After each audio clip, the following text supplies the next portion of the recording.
সুপ্রিয় দর্শক শ্রোতা, আসসালামু আলাইকুম। দূরে কাছে দেশে অথবা সে বাইরে থেকে বন্ধুগণ, ঠিক এই মুহূর্তে যে যেখান থেকে বাস্তব পরীর অলৌকিক গল্প শোনার জন্য আমার সাথে জয়েন করেছেন আমি আপন। আর যে আপন জীবনা গল্পের 1453তম পর্বে আপনাকে এই প্রতিদিনের মতো স্বাগতম জানাচ্ছি। বন্ধুগণ, আজ আমি আপনাকে শোনাবো সিলেটের ভাই মোহাম্মদ মোয়াজ্জেম হোসেনের জীবনের ঘটে যাওয়া এক অলৌকিক আধ্যাত্মিক বাস্তব জীবনের ঘটনা। বন্ধুরা, আজকের গল্পের টাইটেল 8 বছরের বাচ্চাকে বিয়ে করে পড়ি। দেখেন, জীবনের গল্পের অনুষ্ঠান আমি মাঝে মাঝে অনেক পরীর গল্প রেকর্ড করেছি। পরীর সঙ্গে পুলিশের প্রেম, আর্মির প্রেম, হুজুরের প্রেম, কোরআনে হাফেজের প্রেম, মধ্যবয়স্ক পুরুষের প্রেম কিংবা কবিরাজের প্রেম। কিন্তু পরীর সঙ্গে 8 বছরের কোনো এক বাচ্চার প্রেমের গল্প শুধু প্রেমই নয়, সে বাচ্চার সঙ্গে বিবাহ বন্ধনে আবদ্ধ হয়েছে পরী। যা শুনে রীতিমতো আমি অবাক হয়ে গেলাম। এই গল্পটা সিলেটের প্রত্যন্ত এলাকায় আজ থেকে বহু বছর আগে ঘটে যাওয়া এক ঘটনা। তা হয়তো সিলেটের অনেক মানুষেরই জানা।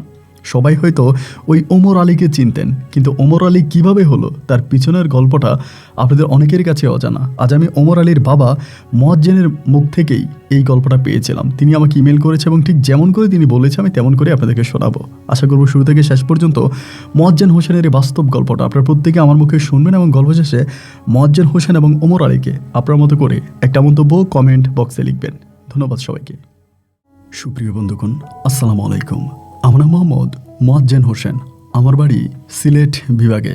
বন্ধুরা, আমি আমার জীবনের গল্পটা শুরু করার শুরুতে আপনাদেরকে আমার পরিবারের সঙ্গে পরিচয় করিয়ে দিচ্ছি। আমার পরিবারে রয়েছে আমার বাবা মা, রয়েছে আমার দাদা দাদি সহ আমার একজন ফুফু। আমার পুপুর বিয়ে হয়ে যায়, এরপরে পুপুর পারিবারিকভাবে একটু সমস্যা হয়, তারপর থেকে পুপু আমাদের সঙ্গেই থাকে। রয়েছে একটা ফুফাতো বোন সহ আমার নিজের ছোট 2টা বোন। আমরা টোটাল 2 বোন 1 ভাই। আমাদের পরিবারটা সিলেট শহর থেকে অনেক দূরের কোনো এক গ্রামের এক নিম্ন মধ্যবিত্ত পরিবার। আমার বাবা পেশায় একজন ব্যবসায়ী, তবে আমার বাবা নামকরা বড় মানের কোনো ব্যবসায়ী নয়। আমার বাবার আমাদের এলাকাতেই একটা পানের দোকান আছে। আমার বাবা, আমি খুব দেখে আসছি ছোটোবেলা থেকে আমার বাবা পানের ব্যবসার সঙ্গে জড়িত। বাংলাদেশের সিলেট জেলার আমার বাবা নামকরা একজন পান ব্যবসায়ীও বলা চলে ঠিক আমাদের এলাকাতে। বাবা পানের ব্যবসা করতে এবং এরকম করে আমার বয়স যখন প্রায় 14 বছর বয়স হয়, আমার 14 বছর বয়সে আমার বাবা ওই পানের ব্যবসায় অনেক বড় একটা লস খায়, মানে অনেক বড় একটা লস খায়। এবং ওই লস খাওয়ার পরে আমাদের পরিবারটা একেবারেই ভেঙে পড়ে। একেবারেই ভেঙে পড়ে। আমার বাবা একসাথে অনেকগুলো টাকা মার খাওয়ার পরে আমার বাবা মানসিকভাবে অনেকটা আর কোনো কিছু করে উঠতে পারতেছিল না। ওই মুহূর্তটাতে ওই 14 বছর বয়সে আমি তখন সংসারের হাল ধরি। আপনি শুনলে অবাক হয়ে যাবেন। আমাদের ঘরে যে পানগুলা ছিল, আমি আমার মাকে বলতাম যে পানগুলা খিলি পান আমরা বানিয়ে দাও। আমি 14-15 বছর বয়সে বাজারে হেঁটে হেঁটে পানের খিলি বিক্রি করতাম ঠিক সেই ছোট বয়সে। তখন থেকে আমি আমাদের পরিবারের সংসারের হাল ধরি। এরকম করতে করতে মোটামুটি অনেকটাই বড় হই। আমার বয়স 17-18 কাছাকাছি হয়ে যাওয়ার পরে আমার বাবা তখন সিদ্ধান্ত নিল, বাবার কাছে অল্প কিছু পুঁজি আছে আর আমি নিজেও পান টান বিক্রি করে মোটামুটি কিছু টাকা জমাই। এরপরে আমাদের এলাকাতে আমার বাবা চিন্তা করলো একটা পানের দোকান দিবে। বাবাও চালাবে, আমিও চালাবো। আমার বাবা কিন্তু পানের আড়ত ছিল, আড়তদারের মতো একজন ব্যবসায়ী ছিল। এবং এরপরে আমার বাবা আর আমরা দুজনেই মিলে আমাদের বাজারে একটা পানের দোকান দিই।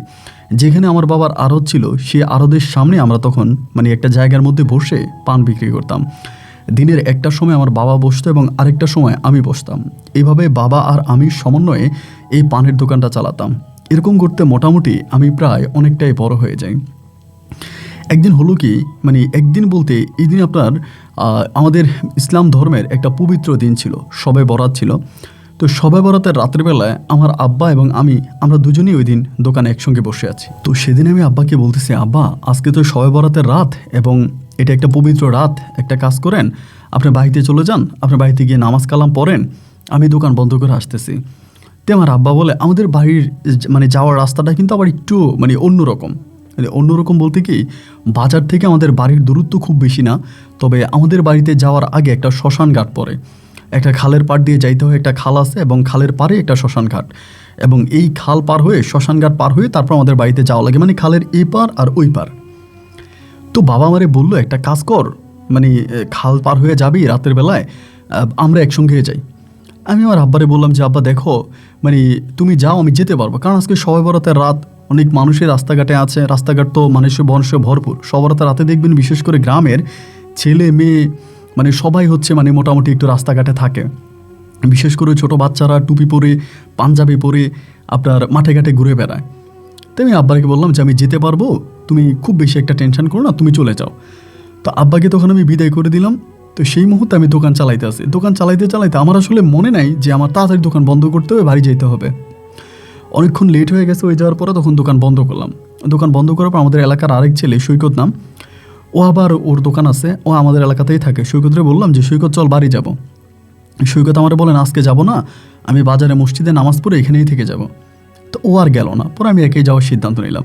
চারদিকে মোটামুটি একটু অন্ধকারই আছে, হাতে একটা টর্চ লাইট ছিল এবং টর্চ লাইট নিয়ে দোকানটা বন্ধ করে আমি তখন আপনার বাড়ির পথে রওনা দিলাম। খালের পাড়ে আসার পরেই না আমার শরীরটা কেমন জানি একটু ভার লাগতেছিল। এখন এটা কি আসলে মনের ভয় নাকি সত্যি কোনো একটা কিছু, আমি ঠিক বুঝতে পারলাম না। তো আপনারা যারা গ্রামের মানুষ আছেন তারা বুঝবেন যে গ্রামে যে সাঁকু হয়, যেটা বাঁশ দিয়ে করা হয়, একটা বাঁশে ধরে এবং আরেকটা বাঁশ দিয়ে হেঁটে যায়, এই খালের উপর আমাদের একটা সাঁকু আছে। খালের উপর সাঁকুটার মধ্যে আমি যখন উঠলাম তখন দেখলাম মাঝখান বরাবর যাওয়ার পরে আমি দেখলাম যে সাঁকুটা কেমন জানে কাঁপতেছে, মানে এরকম নড়তেছে, মনে হলো সামনে এবং পিছনে কেউ একজন সাঁকুটাকে নাড়াইতেছে। তো আবার আমাদের সাঁকুটা অনেক বড়, তো খালের এই পার থেকে ওই পারে যাওয়া লাগে। আমি বলতেছি এই কেউ আসে নাকি, অনেক সময় বাচ্চারা এরকম করে, মানে সামনে দাঁড়িয়ে সাঁকুটারে নাড়াচাড়া করে। তা আমি বলতেছি যে সামনে কেউ আসো, সাঁকু নাড়াইতেছে কে, এই সাঁকু কে নাড়াইতেছে, মানে জোরে জোরে চিল্লিয়ে বলতেছি। তো আমি চিল্লে চিল্লে বলতেছি কিন্তু ওই পক্ষ থেকে কোনো শব্দ আসে না, বাট মনে হলো যে কেউ একজন সাঁকুটাকে নাড়াইতেছে। এবার আমি আস্তে আস্তে করে আরও সামনের দিকে যাচ্ছি এবং বুকের ভিতর তখন একটু ভয় মোটামুটি ঢুকেই গেছে। তো একবার চিন্তা করতেছি সাঁকু থেকে ফিরে আবারও দোকানের দিকে চলে যাব, বাজারে চলে যাব। তো আমার তো আসলে ওই পানের দোকান, বুঝতেই পারেন ওটা তো আর তো বড় কোনো দোকান না, তা আমি থাকার মতো তো জায়গা নাই। আর আমার বন্ধু সৈকত তো ঘুমিয়ে গেছে। চিন্তা করলাম আল্লাহ ভাগ্যে যা রাখছে, আজকে একটা শবে বরাতের পবিত্র রাতি, এই রাত্রিতে আল্লাহ আমাকে রহমত করবে, কিছু হবে না, এই আল্লাহর উপরে ভরসা করে আমি সামনের দিকে হাঁটা শুরু করছি। হাঁটতে হাঁটতে শ্মশানঘাটটা পর্যন্ত আসছি এবং শ্মশানঘাটটাতে আসার পরে আমি হঠাৎ করে তাকিয়ে দেখি শ্মশানঘাটের পাশে একটা মেয়ে বসে আছে। একটা মেয়ে বসে আছে, তার গায়ে একটা কালো চাদর, গায়ে একটা কালো চাদর। এখন মেয়ে না বুড়ি নাকি তা তো আমি জানি না, চাদর দিয়ে শরীরটা ঢাকা। তো দেখেই তো বুঝে গেলাম যে এটা কোনো মানুষ না, এটা অবশ্যই কোনো একটা জিন, সে এখানে বসে আছে। আমি তখন চিন্তা করতেছি এখন আমি কি করব, কি চিৎকার দিব না দৌড় দিব, মানে জায়গার মধ্যে হঠাৎ এরকম একটা জিনিস দেখার পরে কে বা ঠিক থাকতে পারে। তখন আমি চিন্তা করলাম যে আমি একটা দৌড় দিই, মানে লাইট এবং আমার গায়ে একটা চাদর ছিল, চাদর আর লাইটও জায়গার মধ্যে রেখে দিলাম দৌড় বাড়ির দিকে। বাড়ির দিকে দৌড়াইতে দৌড়াইতে কোনো রকমে বাড়িতে গিয়া পড়ছি, পরে চিৎকার দিয়ে উঠানের মধ্যে জ্ঞান হারিয়ে ফেলি এবং আব্বা মা সবাই তখন বেরিয়ে আসে, কী হয়েছে। আমি বললাম যে এই ঘটনা, আমার অলরেডি দাঁতি লেগে গেছিলো, মানে দাঁতি লেগে গেছে, আমি দাঁত মিলতে মানে দাঁত খুলতে পারতেছিলাম না, দাঁতি লেগে গেছে। আমার আব্বা বলে তোর টর্চ লাইট আর মানে কই রাখছিস, তোর ওই চাদর কই, আমি বলি রাস্তার মধ্যে রয়ে গেছে। আব্বা আমার বলে শ্মশান ঘাট দিয়ে আমরা রাত বিরাত চলাফেরা করছি, কই আমরা তো কোনোদিন এরকম কিছু দেখি নাই, এরকম কোনো দৃশ্য তো আমাদের চোখে পড়ে নাই, তুই এমন কি দেখলি। আমি বললাম আব্বা আমি নিজের চোখে দেখছি কালো চাদর পরিহিত অবস্থায় কেউ একজন শ্মশান ঘাটের ওখানে বসে আছে। আমার আব্বা বলে চল যাবো, আমি বললাম না আমি যাবো না। আমি তো গেলাম না। আমার আব্বা তখন আমার ওই পুকুরে নিয়ে আছে, পুপু আমাদের বাড়িতে থাকতো, ওই পুকুরে নিয়ে আব্বা তখন ওই মানে আপনার শ্মশান ঘাটের ওখানে গেছে। যাওয়ার পর আমার টর্চ লাইট আর আপনার চাদরটা আব্বা নিয়ে আসছে। আব্বু বলতেছে যে চাদরটাও পড়েছিল রাস্তায়, টর্চ লাইটটা নাকি জ্বালানো অবস্থায় ছিল, মানে আমি যে ওইটা অন করছি এটা অফ করে অন অবস্থায় ছিল। ওইখান থেকে আমার আব্বা তখন টর্চ লাইট আর আমার চাদরটা নিয়ে বাড়িতে আসছে। এবং ওই রাতের পরে আমার এত পরিমাণের জ্বর হয়েছে ভাই, আমি পুরো শরীর আর নাড়তে পারি না জ্বরে, মানে জ্বরে মনে হয় মরে যাওয়ার মতো অবস্থা, প্রচণ্ড রকমের জ্বর, মানে একদম আমি ভেবেছিলাম যে হয়তো আমি মারাই যাব। এবং এক সপ্তাহ পর্যন্ত আমার এই জ্বর ছাড়ে নাই। আমাকে অনেক ডাক্তারের কাছে নিয়ে যাওয়া হয়েছে, অনেক কিছু করা হয়েছে। এবং এক সপ্তাহ পরে আমার মা সিদ্ধান্ত নিল, আব্বা ভাবলো যে হয়তো আমার জিনের কোনো সমস্যা হতে পারে। এবার কবিরাজ দেখাইতে শুরু করছে। সেই কবিরাজ দেখাতেও প্রায় 1 মাসের মতো লেগে গেল, মানে 1 মাস সময় লাগছে কবিরাজের কাছে এমনি সামনে গিয়ে আমি মোটামুটি একটু সুস্থ হতে। তবে আমি এত পরিমাণে শুকাইছি যার দেখলে রীতিমতো আপনি ভয় পেয়ে যাবেন। আমার গাল চাপা ভেঙে মাথার চুল পড়ে গেছে এবং কী যে জ্বর হয়েছে তা আল্লাহই ভালো জানে।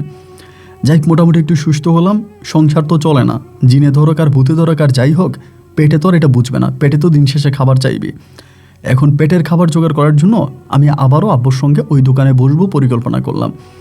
তো আমি সন্ধ্যার আগে বাড়ি চলে আসবো। আমি আব্বারে বললাম যে আমি দিনের বেলায় যাব সকালে, এবং সন্ধ্যার পরপরই আমি সন্ধ্যার আগে আগে আমি বাড়ি ফিরে চলে আসবো। আমার আব্বা বলল আচ্ছা ঠিক আছে, সমস্যা নাই, তুই সন্ধ্যার আগে আগে চলে আসিস। পরে একদিন দোকানে বসছি। যেদিন দোকানে বসছি সেদিনকার ঘটনাটাই আপনাকে বলি। দোকানে বসার পরে আমি দোকানে বসছি, বসে আমাদের দোকানটার সামনেই, আমরা যেখানে পান বিক্রি করি ওই পান দোকানটার সামনেই হচ্ছে একটা বট গাছ আছে। হঠাৎ করে বট গাছের নিচে দেখতেছি কি, ঠিক যেই জিনিসটাকে আমি দেখছিলাম আপনার শ্মশান ঘাটে বসে আছে, সেম জিনিসটা বট গাছের নিচে বসে আছে। আমি দেখিয়ে দিছি চিৎকার দোকানের মধ্যে। হঠাৎ করে আমার আব্বা আছে সাথে। আব্বা আমার বলে, কিরে দিনে দুপুরবেলা এরকম চিৎকার দিলি কেন? আমি বললাম আব্বা এটা কি? আব্বা আমার বলে, আর এটা একটা পাগলি। আমি বললাম পাগলি? কি পাগলি এটা? আব্বা বলে, এটা অনেকদিন ধরে বটগাছের নিচে এসে বসে থাকে, এটা একটা পাগলি মহিলা। আমি বললাম আব্বা, এই পাগলিটারই তো আমি শ্মশান ঘাটের ওইখানে দেখছিলাম। আমার আব্বা বলে, হ্যাঁ তাইলে তো তোর ধারণা ঠিক আছে, তুই যে ভয় পাইছিস, তুই কোনো জিন দেখা ভয় পাইস নাই। মূলত এই পাগলিটাই মাঝে মাঝে অন্ধকারে বিভিন্ন জায়গায় বসে থাকতো, এটা গ্রামের অনেকেই বললো বা বাজারের অনেকেই বললো। তখন আমার আব্বা আমারে বললো, তার মানে সেদিন ওই পাগলিটাই বসেছিল ওখানে, ওই পাগলিটাই বসেছিল, তুই পাগলিটারে দেখে মনে হয় ভয় পাইছিস। এরপরে বিশ্বাস করবেন ভাই, আমি দোকান চালাইতাম ঠিক আছে সকাল থেকে সন্ধ্যা অবধি, বাট ওই পাগলির দিকে তাকালে আমার ভয় ঢুকে যাইতো। আবার বাজারের যে লোকেরা আছে তারা অনেকেই পাগলিকে খাইতে দিত, ধরেন এইটা ওইটা, যাদের কাছে যতটুকু খাবার ছিল বা থাকতো তারা দিত, পাগলি ওখানেই খাইতো, ওখানেই থাকতো। কিন্তু অবাক করা বিষয়টা আমি আপনাকে বলে রাখি, সকালবেলা আমি যখন যাইতাম দোকানটা খোলার জন্য, আমাদের পান দোকানটা খুলে আমি পান বিক্রি করতে বসতাম। আমি দুপুরে খাবার খাইতাম, দুপুরে খাবার নিয়ে যেতাম সাথে করে, অথবা আব্বা দিয়ে যেত দোকানে। দুপুরে খাবার খাইয়া আসরের নামাজের পরে আমি বাড়িতে আসতাম। এই যে সকাল থেকে বিকেল অবধি পর্যন্ত ওই পুরো সময়টা আমি দেখতাম যে ওই পাগলিটা ওখানে বসে আছে। পুরোটা সময় পাগলিটা ওখানে বসে আছে। আমি তার কোনো ক্রমেই দেখি নাই যে ওখান থেকে উঠা একটু আলাদা কোনো একটা জায়গায় যেতে। অনেক পাগল হয় না যে উঠে এদিক সেদিকে একটু হাঁটাহাঁটি করে, এখানে সেখানে যায় বা দোকানে গিয়ে খাবার চায়, এরকম কিন্তু আমি তারা কখনোই দেখি নাই। আমি দেখতাম সে শুধুমাত্র চাদরটা মুড়ি দেয়, এবং চাদরটা কি করে আপনার প্লাস্টিকের ব্যাগের মতো একদম পুরো মুখ টুক শরীর সব কিছু ঢাইকে একদম গোল হয়ে বসে থাকে, যা রীতিমতো দেখলে একটু ভয় লাগার মতোই অবস্থা। তার চেহারা এখানকার কেউ দেখে নেয়। যখন তার সামনে খাবার দিয়ে যায় বলে, ওই তোরে খাবার দিয়ে গেছি, এটা বইলে গেলে ও তখন চাদরটা একটু ফাঁকা করে খাবার টানে এবং খাবারটা খায়। এভাবে দীর্ঘ অনেকগুলো দিন কেটে যাওয়ার পরে একদিন হলো কি, আপনার আমি আসরের নামাজ পড়ছিলাম, নামাজটা পড়ে আসছি, আব্বা আসবে মাগরিবের আগ মুহূর্তে, পরে আব্বারে দোকান বুঝিয়ে দিয়ে আমি বাড়ি যাব। পরে আমি চিন্তা করলাম যে পাগলিটারে তো কোনোদিন দেখি না, এটার আজকে এতদিন ধরে আমাদের দোকানের সামনে বসে থাকে, ওরে আজকে একটু দেখবো। ওই সময়টা আবার আমার ওই যে মনের ভিতরে একটা ভয় ছিল, ওই ভয়টা কিন্তু কেটে গেছে, সেই সময়টাতে ভয়টা কেটে গেছে। পরে আমি আস্তে করে তার চাদরটা ধরলাম, এবং চাদরটা ধরে চাদরটা একটুখানি উপরের দিকে উঠাইয়া আমি অবাক হয়ে গেলাম ভাই, অবাক হয়ে গেলাম এটা তার চেহারা দেখে। তার চেহারা এত সুন্দর, আমার কাছে মনে হয় কি যে চাদরের মধ্যে একটা লাইট মারা, মনে হলো তার মুখ থেকে আলো বেরোইতেছে, ওই আলোটায় মনে হয় টর্চ লাইটের মতো। এত সুন্দর একটা পাগলি আমি বিশ্বাসই করতে পারতেছিলাম না। এবং সে আমার কাছ থেকে জোর করে টান দিয়ে চাদরটা নিয়ে চলে গেল, এভাবে চাদরটা টান দিয়ে সে মুখটারে ঢেকে ফেললো। আমি তখন নিশ্চিত হয়ে গেলাম না এটা কোনো পাগল না, একটা পাগল এইভাবে এতটা সুন্দর হতে পারে না। আব্বা তখন আসছে দোকানে, আসার পর আমার বলে, কিরে বাড়ি যাবি না, দে বাড়ি যা। আমি তখন বাড়ি যাইতেছি না। আব্বা বলে, সন্ধ্যার পরে তো তোর যাইতে ভয় লাগে, সন্ধ্যার পরে তো ওই শ্মশান ঘাট দিয়ে তুই বাড়ি যেতে ভয় লাগে, তো তাড়াতাড়ি এখন বাড়ি চলে যা, এখানে দাঁড়াই থাকিস না। আমি আব্বারে কিছুই বলি নাই, না বলে আব্বুর কথা মতো তখন বাড়িতে আসছি। বাড়িতে এসে আমাদের বাড়ির সামনে উঠানের পাশেই হচ্ছে বসার একটা জায়গা আছে, এটা আমি কাঠ দিয়ে বানাইছি। আমি মাঝে মাঝে ওখানে বসি সন্ধ্যার পরে, ওইখানে বসে বসে আমি চিন্তা করতেছি, আল্লাহ এটা আমি কি দেখে আসলাম, এ কি মানুষ না পরী? একটা মানুষ কিভাবে এত সুন্দর হতে পারে? তার সাজসজ্জা, তার চেহারা মনে হয় যেন পুরো টিউবলাইটের মতো জ্বলতেছে, তার চেহারা জ্বলতেছে, আলোর মধ্যে ঝলঝল করতেছে। আমি আসলেই অবাক হয়ে গেলাম, কি ব্যাপারে, একটা মানুষ এত সুন্দর কিভাবে হতে পারে, একটা মানুষের চেহারা এত সুন্দর কী করে হতে পারে? আমি কোনোভাবেই মিলাইতে পারতেছিলাম না যে এটা নারী না পরী। আমি বারবার এটাই চিন্তা করতেছিলাম যে এটা কি নারী না সত্যিই কোনো এক পরী। সারাটা রাত ঘুমোতে পারি নাই। শুধু এরকম করে পরের দিন আমি আবারও দোকানে গেছি এবং দোকানে যাওয়ার পরে আমার আব্বা মানে গিয়া দোকান খুলছে, দোকান খুলে বসে আছি যে পাগলি ওখানে বসে আছে। ওই দিন আমি আবারও জোর করে পাগলির দেখার জন্য গেলাম। সেদিনও একইভাবে চাদরটা টান দিয়ে আমি পাগলির মুখের দিকে তাকাইলাম। তো ওই দিনও দেখলাম পাগলি একইভাবে বসে আছে, খুব চেহারা খুবই সুন্দর। তো আমাদের ওই দিন আবার হাটের দিন, মানে ওই দিনটা ছিল হাটের দিন। দুপুরবেলার পরে আমার আব্বা তখন হাটে আসছে বাজার করার জন্য। আব্বু হাটে আসার পর আমি আব্বুরে বললাম, আব্বু এই যে পাগলিটা ওখানে বসে আছে তুমি কি তারে কোনোদিন দেখছিলা? আমার আব্বা বলল, আমি কেন, এই বাজারের কেউই তারে দেখে নাই। আমি বললাম, কি বলো, বাজারের কেউই তারে দেখে নাই? আমার আব্বা বলে যে না, ওই তো সবসময় চাদর দিয়ে আমাকে ঢাইকিয়ে রাখে, ওর তো কেউ কখনো দেখেই নাই। আমি বললাম, এই প্রস্রাব কোথায় করে, পায়খানা কোথায় করে? আমার আব্বা বলে, প্রস্রাব পায়খানা কোথায় করে তা তো জানি না, তবে বাজারে যে পায়খানা প্রস্রাবের ব্যবস্থা আছে সম্ভবত ওখানেই যায়। আমি বললাম, আব্বা আমি একটা দিনের জন্য দেখি নাই সেই জায়গা থেকে উঠতে, ওইখানে বসছে, এখানে বসেই আছে। আমার আব্বা বলে, একই তো কথা, আমিও তুই দেখলাম এইখানে বসে আছে, বসেই আছে, ও তো কখনো পায়খানা প্রস্রাব করতে যায় না। তার মানে কি, বাপ ছেলে দুজনের মাঝেই তখন অনেকটা মানে মানে চিন্তা ভাবনা ঢুকে গেল। এবং ঢুকে যাওয়ার পরে এবার আস্তে আস্তে করে কথাটা এক কান দুই কান করে, বাজারের কথা তো তা তো আর ঢাকা থাকে না, এক কান দুই কান করে আস্তে আস্তে কথাটা প্রায় সবার কানেই পৌঁছাই গেছে। বাজারের যে পাগলিটা আছে ওই পাগলিটার মাঝে এই ধরনের আধ্যাত্মিকতাগুলো কাজ করে, এই ধরনের আধ্যাত্মিকতাগুলো কাজ করে। এবং পাগলিটা দেখতে কিছুটা এরকম। এইটা মোটামুটি সবার মাঝে ছড়িয়ে গেল। এবং এইটা যখন সবার মাঝে ছড়িয়ে গেল, এবার সবাই তখন পাগলিটারে দেখার জন্য এভাবে আসে। এবং একটা পর্যায়ে আমার আব্বা একদিন আমারে বলল, এই ঘটনার 3 দিন পরে, 2 থেকে 3 দিন পরে আব্বা আমারে বলে যে, মুয়াজ্জেন কাজটা তুই ভালো করিস নাই। আমি বললাম, কি আব্বা, আমি কি খারাপ কাজ করছি? আমার আব্বা বলে, এই পাগলিটা এখানে বসে থাকতো, তার কেউ দেখে নাই, কিন্তু তুই জোর করে তার চাদর টেনে তার চেহারা দেখা বাজারের সবার কাছে বললি। আর এই পাগলিটার উপর এখন রাতের বেলা কি হয় তুই কি জানিস? আমি বললাম, কি হয়? আমার আব্বা বলে, রাতে দোকানপাটগুলো বন্ধ হলে এই পাশের গ্রামের, এই গ্রামের, ওই গ্রামের যত দুষ্ট পোলাপান আছে সব বাজারে আসে এবং এসে রাতের বেলায় পাগলিটার সাথে না জানি কি খারাপ কাজ করে। আমি তখন বললাম, তুমি কি সত্যি বলতেছো? আমার আব্বা বলে, হ্যাঁ, আমি নিজের চোখেই দেখেছি। বিভিন্ন পাড়া থেকে দুষ্ট পোলাপাইনগুলো আসে এবং এসে সন্ধ্যার পর পরে, মানে আমরা দোকানপাট বন্ধ করার আগ মুহূর্তেই সব পোলাপাইনগুলো এই জায়গায় চলে আসে এবং তারা এসেই শুধু অপেক্ষা করে কখন সবগুলো দোকান বন্ধ হবে এবং এই পাগলির উপরে তারা ছাপিয়ে পড়ে। আমার তখন ভিতরটা কেঁপে উঠলো, আয় হায়, এটাকে আমি ঠিক করলাম। রাতের বেলায় আব্বুর কথাগুলো শুনে আমি সিদ্ধান্ত নিলাম যে সকালবেলায় পাগলিকে আমি আমাদের বাড়ি নিয়ে আসবো এবং ওই পাগলিকে আমি এখানে রাখবো না, কারণ পাগলির উপরে সবাই টর্চার করে, খারাপ কাজ করে। আমারও তো বোন আছে, আমি ওরা আমার বাড়িতে নিয়ে আসবো। আমি কিন্তু সকালে দোকান খুলতে যাওয়ার সময় আব্বারে কোনো কিছু বলে যাইনি। দোকানে গেছি, যাইয়া দেখলাম যে পাগলিটা বসে আছে, ওই জায়গার মধ্যে বসে আছে। আমি ওর হাতটা ধরার সাথে সাথে উঠে দাঁড়াই গেছে। বিশ্বাস করেন, আমি জীবনে এই দৃশ্য দেখি নাই বা এরকম শুনিনি যে অনেকেই ওরে বলছে যে আয় খাবার দিমে, এসে কিন্তু উঠতো না, এনে বসেই থাকতো। অথচ আমি গিয়ে হাতটা ধরার সঙ্গে সঙ্গে উঠে দাঁড়াই গেছে। আমি তাড়ি নিয়ে তখন বাড়ির দিকে রওনা দিচ্ছি, দোকান খুলি নেই। সকালবেলা বাড়িতে নিয়ে গেছি, বাড়িতে নিয়ে যাওয়ার পরে উঠানের মধ্যে বসাইছি, বসে মারে বললাম, মা পানি আছে? পানি তো আমার বোনেরে বললাম যে ওরা হাত মুখ ধোয়া। আমার মা চিল্লাচিল্লি শুরু করছে আমার আব্বার সঙ্গে, ওই পোলা পাগল হয়ে গেছে, কোত্থেকে পাগল ধরে নিয়ে আসছে। আমার আব্বা উঠে আমার বলে, কিরে মুয়াজ্জিন, এটা কী করলি? আমি বললাম, আব্বা তুমিই তো বললা আমার কারণে মেয়েটা বাজারে থাকতে পারে না, দুষ্ট ছেলেরা মেয়েটার উপরে খারাপভাবে টর্চার করে, যার জন্য আমি মেয়েটারে বাড়িতে নিয়ে আসছি। আমারও তো বোন আছে, আজ থেকে মেয়েটা আমাদের বাড়িতে থাকবে। আমার আব্বা বলে, হ্যাঁ এটা ভালো কাজ করছিস, এই কাজটা খারাপ করিস নাই, এই কাজটা খুব ভালো হয়েছে। আমার আম্মা তখন খেপে গেল আব্বুর সাথে, কি উল্টাপাল্টা কথা, বাজারের পাগলি ধরে বাড়িতে নিয়ে আসছে, আবার বলে এটা নাকি ভালো হয়েছে। এটা কি ধরনের কথা? এই পাগলিকে কোনোভাবেই এখানে রাখা যাবে না, যত দ্রুত সম্ভব একে এখান থেকে সরাও। আমার আব্বা তখন খুব রাগ করে আমার মারে বলল, আজকে যদি তোমার মেয়েটা এরকম পাগল হইতো, রাস্তায় বসে থাকতো, বাজারে বসে থাকতো, তাহলে তুমি কি করতা? তুমি কি এটাই করতা যা তুমি এখন বলতেছো? আমার মা তখন মোটামুটি চুপ হয়ে গেল।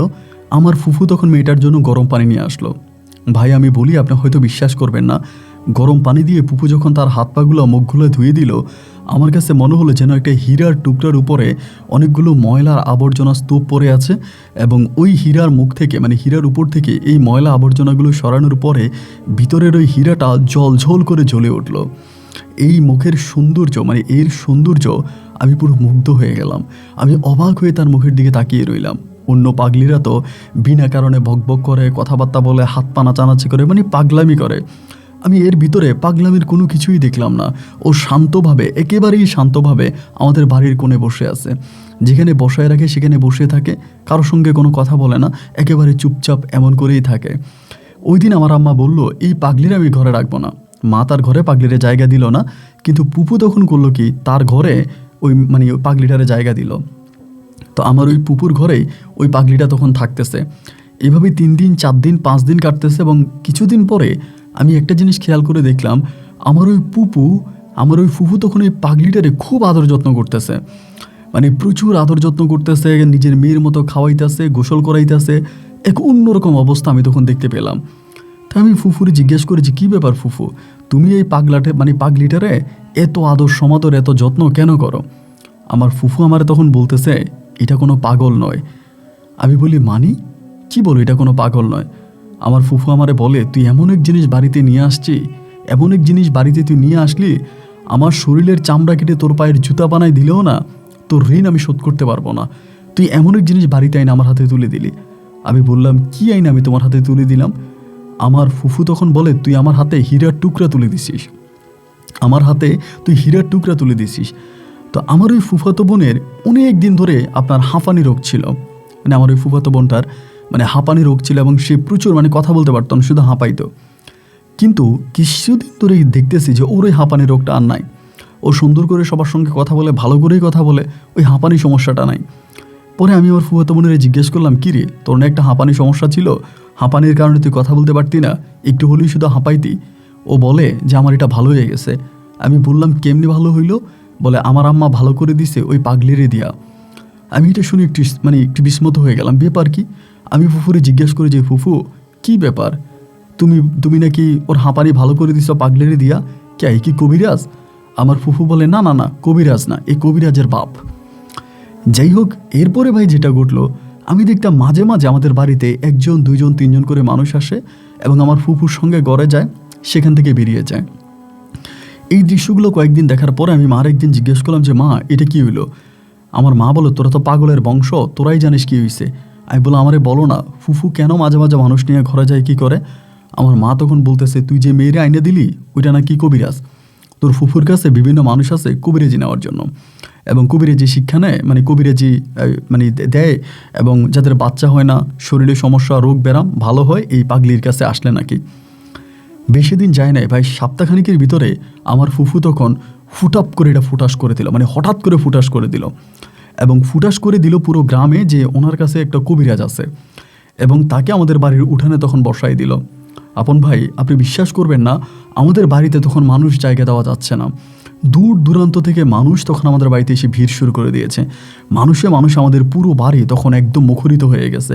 বিভিন্ন ধরনের রুগীরা তখন আমাদের বাড়িতে আসতো, এবং এই মেয়ের কাছ থেকে চিকিৎসা নিয়ে যেত। কী চিকিৎসা দিত জানি না, শুধু ফুফু তার হাতটা ধরতো, ধরেন আপনার এই জায়গায় ব্যথা, এই মেয়েটার ধরে হাতটা ধরে যখন ওই জায়গায় ডলা মারতো, ওই হাতের ব্যথা ভালো হয়ে যেত। আপনার পেটের ব্যথা, পেটের মধ্যে হাতটা নাড়িয়ে দিলে ভালো হয়ে যেত, যা আসলে বিশ্বাস করা বড় কঠিন। এইরকম কাজগুলো তখন হতে শুরু হয়। এভাবেই সময়গুলো অতিবাহিত হইতে হইতে একটা পর্যায়ে দেখা গেল যে সবাই তখন এই মেয়ের প্রতি দুর্বল হয়ে গেল, আমাদের পরিবারের সবাই। এবং একটা সময় পারিবারিকভাবে আমার ফুফু সিদ্ধান্ত নিল ওই পাগলিটারে আমার কাছে বিয়ে দিবে। তখন কিন্তু ফুফুর টাকায়, মানে ফুফু যে টাকা ইনকাম করতো তা একা নিত না, আমাদের গোটা পরিবারে নিয়ে যাইতো। এবং শুধু তাই নয়, দেখা গেল কি যে আমাদের বাড়িতে ইতিমধ্যে বিল্ডিং উঠে গেছে।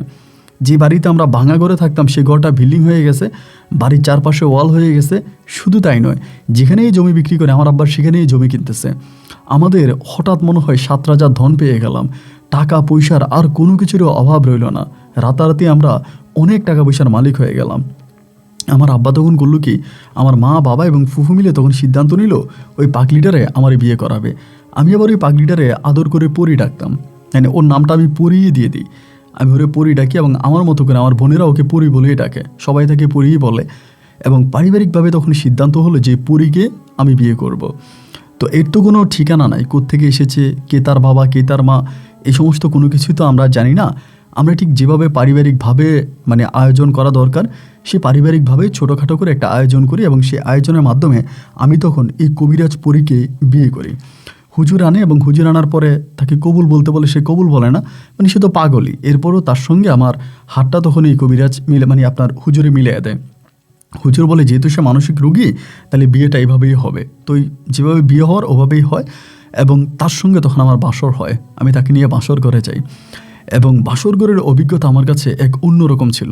যে পাগলি কথা বলতে পারতো না, যেদিকে তাকিয়ে থাকতো তার ভিতরে কোনো সেন্স ছিল না, আমি ঘরে ঢোকা মাত্রই পাগলি তার খাট থেকে নেমে এসে আমার পা ধরে সালাম করলো এবং তাকে দেখে মনে হলো সে কোনোভাবেই পাগল নয়। আমার পা ধরে সালাম করে সে খাটের উপর আপার গিয়ে বসে আছে। আমি তার দিকে তাকিয়ে আছি। আরে এই বুদ্ধি বা এই জ্ঞান তার ভিতরে কীভাবে আসলো যে স্বামীর পা ধরে বাসর ঘরে সালাম করতে হয়? ওই আমার পা ধরে সালাম করার সঙ্গে সঙ্গে আমি বুঝে গেলাম যে না, আমার ফুফু যেটা ধারণা করেছে ও পাগল নয়, ও কোনো আধ্যাত্মিক টাইপের মানুষ। আসলেই তাই, ও সত্যিই পাগল নয়, ও সত্যিই কোনো আধ্যাত্মিক টাইপের মানুষ। তো আমাদের পরিবারের সবাই তখন এই নিয়ে জল্পনা কল্পনা এবং ওর সঙ্গে আমার তখন দিন রাতগুলো কাটতেছে। ও তখন কী করতো? কবিরাজি করতো, কিন্তু কার সঙ্গে কথা বলতো না। আপনি কি বলবে না যে আমার খাবার দেন, আমি খাবার খাবো? ওই খাবার দিলে খাবে, আর না দিলে জায়গার মধ্যেই চুপচাপ বসে থাকবে। দিনের পর দিন কেটে গেল, আপনি বলবেন আরে মানে আমরা খাবার দেওয়ার জন্য। তো এইভাবেই তখন দিন আর রাতগুলো কাটতেছে, সময়গুলো কাটতেছে। এভাবেই সময়গুলো কাটতে কাটতে একটা পর্যায়ে ওই পাগলি তখন মানে আপনার হঠাৎ করে মানে আমার বিয়ে হওয়ার প্রায় 4 মাস পর থেকে হঠাৎ করে জানে ওর ভিতরে একটা অন্যরকম পরিবর্তন দেখতে শুরু করে। পরিবর্তনটা ঠিক এরকম, ও রাতের বেলায় কার সঙ্গে জানে কথা বলে। ধরেন এতদিন কিন্তু এই জিনিসগুলো দেখি নাই, এখন দেখতাম যখন শোয়ার পরে কার সঙ্গে জানি ও কথা বলে, কার সঙ্গে জানি কথা বলে। ও এরকম মুখ নাড়ে, না না না আমি যাব না, এটা সেটা বলে, এরকম করে কথাবার্তা বলে। তো এখন আমার ভিতরে একটা মনে ইয়ে জাগলো যে কার সঙ্গে কথা বলে। ও বলে আমি যাব না, মানে মনে হয় যেন কেউ তারা নেওয়ার জন্য আসে। তা আমি যদি জিজ্ঞেস করি, তারা পরি বলে ডাকে, যে পরি তোমারে কেউ নিতে আসে, তোমারে কেউ ডাকে? কিছুই বলে না, মানে আমারে কোনো কিছুই বলে না, জাস্ট আমার দিকে তাকায় থাকে আর হাসে। তা আমাদের মাঝে স্বামী স্ত্রীর সম্পর্কও কিন্তু হয়। ওরে বাইরে থেকে যদিও আপনার পাগল মনে হয়, কিন্তু আদৌ তো আমার সঙ্গে কিন্তু কোনো পাগলামি করে নাই এবং আমি তাকে আদৌ পাগল বলিও না। আমি এখনও বলি সে আমার পরি। তো এরকম করে বেশ কয়েকদিন কাটার পরে একদিন সে আর আমি একসঙ্গে শুয়ে আছি। তো শুয়ে থাকার পরে সকালবেলা আমার ঘুম ভাঙার পরে আমি দেখি যে ও ঘরে নাই। ঘুমটা ভাঙার পরে দেখি যে ও ঘরে নাই। যখন দেখলাম ঘরে নাই, আমি তখন মায়েরে ডাক দিলাম, ভাবলাম বাইরে গেছে কিনা। ও আবার কিন্তু বাইরে না, মানে যতই হবে, যতদিন আমি বিয়ে করেছি ঘরের মধ্যেই থাকে, ঘর থেকে বেরোয় না সকালবেলা। তো দেখলাম দরজাটা খোলা, ও ঘরে নাই। মারে গিয়ে ডাক দিলাম, মা, ও মা, পরে গিয়ে আসছে নাকি এদিকে? মা বলে কই না, আমি তো দেখি নাই। আমি তখন চিন্তা করতেছি কি ব্যাপার, হঠাৎ করে ও কোথায় চলে গেল, মানে হঠাৎ করে মুহূর্তের মধ্যে মনে হয় যেন উদয় হয়ে গেল, মানে বুঝতে পারলাম না। আমি উঠলাম, উঠা মারে জিজ্ঞেস করলাম, আমার বন্ধুদের জিজ্ঞেস করতেছি, ফুফুরে জিজ্ঞেস করতেছি, ওরও কোথাও পাওয়া যাচ্ছে না। ওইদিকে আস্তে আস্তে করে সকালবেলা বাড়িতে রুগীর ভিড় জমতেছে, মানে রুগীরা আসতেছে, ওরে আর পাওয়া যায় না। আমার আব্বা তখন উঠলো এবং উঠা বলতেছে কই গেল। আমরা ভাবলাম যে পাগল মানুষ তো হয়তো আবার সকালবেলা উঠা কোনো দিকে চলে গেছে কিনা।